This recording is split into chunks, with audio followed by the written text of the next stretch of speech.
You know what? What people don't tell you, what you don't think about having a boat, is maybe the best is this. It's a Wednesday, and I was at home, and I had a bit of time up my sleeve, so I come down here, and I just put my feet up. And I sit here for a while and forget the world. I'm not going to go sailing today. I went yesterday, it was awesome. I'm not going to go today. I'm going to stay here probably till lunchtime and go home. But I'm here, I'm alone, it's quiet. I've got the radio on before I start doing this. And it's just awesome. You know, like it's my little spot, and you know, I have family at home who I love very much, and we, you know, share the space, and Freya's young, so there's a lot of times it's quite messy. But and here's maybe a bit messy to some people too, but it's how I want it. And it's really awesome. And I thought I'd take a moment to show you folks on. Yeah. So this is it. This is me. I often just sit here and I'll turn around the camera. Let's start in the front berth. So this is generally where we sleep, or I sleep, because I'm mostly on my own, and it's nice and being comfortable. I like a good sized bed. Doesn't matter so much about the height, but the width to me is really important.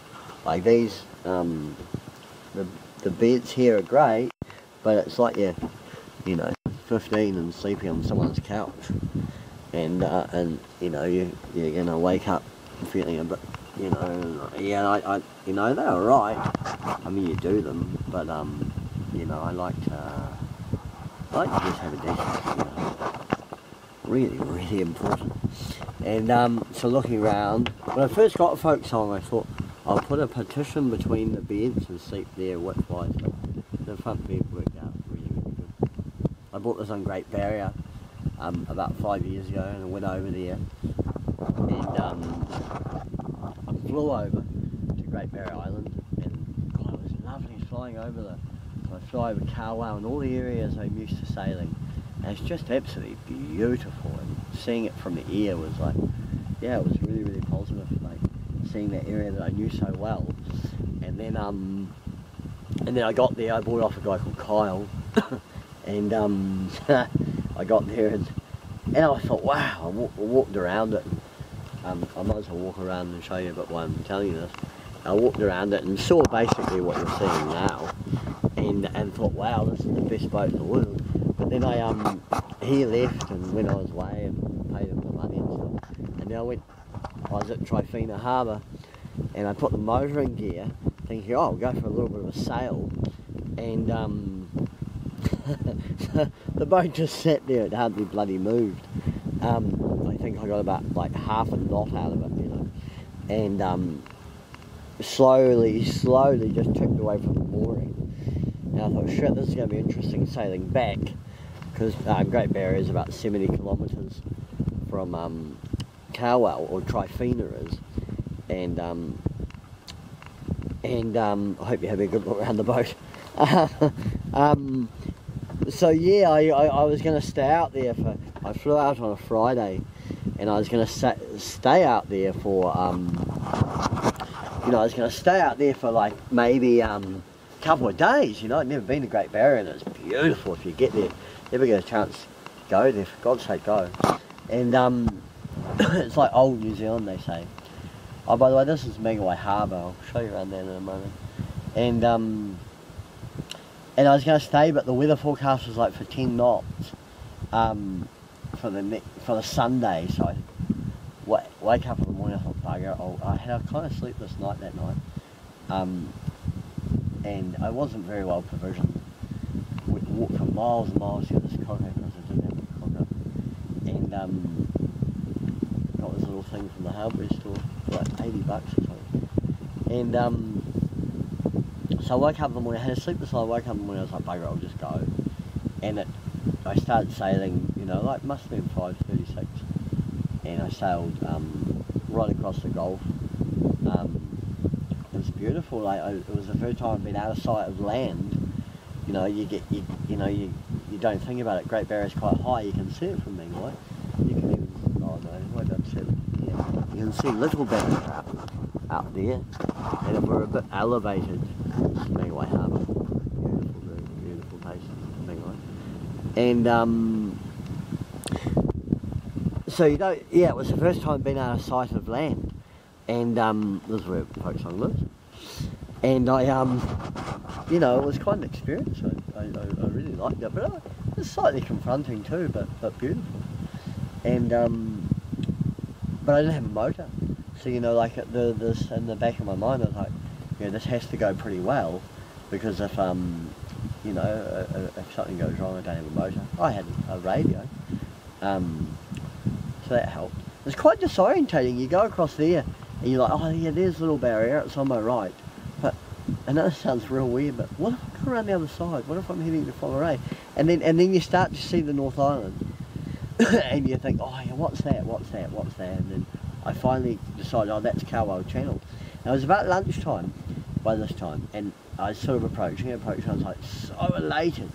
And I made the first big mistake, and I learned not to do this.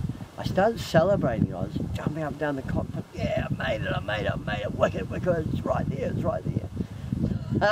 But then it wasn't until 5 o'clock that I actually got on the channel. I think the tide was coming out, that I couldn't motor.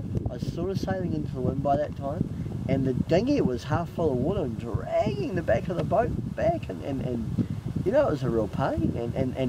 And by the time I got in, I was so exhausted, and the dinghy kept coming off the rope in North Channel, and you know, it was a real pain. I'm just going to ring whoever that is back in a bit, and you know, it was quite dramatic. But I sort of thought, right, well, I was going to go to Mansion House Bay, but I thought I'll stop and the anchorage at North thing, and I did. I got the dinghy out and tied it up properly, because the painting, the thing kept coming off, and I got it tied up properly, and then it just had some time out. It's really important to have time out, and I did. And then after that, I felt real good, and got the motor going enough, because I knew it could motor a little bit. I just didn't want to exhaust the last possibility of it when I was at sea. So I motored that motor within the MB terminal for me keeping the boat. But I got the motor going, and motor run to Mansion House Bay, albeit slowly. And had a lovely night. It was beautiful. And the next morning sailed to Mahareen, and that's where it lived for a year before I brought it up here, and ended up selling it because of the motor. I told the story last time about going up to Sail Rock and it taking 2 hours to get there and 7 hours to get back. But yesterday, interestingly enough, we went for a sail, and I've got this set up now with the 8 horse, and you know, I had real trouble sort of leaning over the back, and that was a bit of a pain. So I'm going to have to sort of adjust that system. There's me dinghy, and adjust that system a little bit better. Anyway, I hope you've enjoyed seeing Folkesong. It's got a double spreader rig, which is awesome, and I don't want to tell the boat this, but I've actually got a bid on a little double ender, and that's for sale in Watercruise, and yeah, if it gets that, I might actually even look at selling Folkesong, which is going to be a damn shame, really, because it just sails so nice without that motor now. And there's the kitchen. When I come aboard, I'm having a sneaky snooze or whatever I'm doing. I have a bit of chocolate. In fact, if I'm really honest, chocolate's some of the reason why I come out for the boat. I'm like, oh, I've got my block of salted caramel on there. I'll go for a bit of a nibble. There's the toilet. I don't use the toilet. Yeah, anyway, that's Folkesong. You can't quite stand up in the cabin. You can in the hatch, which is wicked. And I know that Contessa 26, which is the same hull as this, very similar boat, they're not quite as high, I don't think. Or maybe you can stand up in the hatch.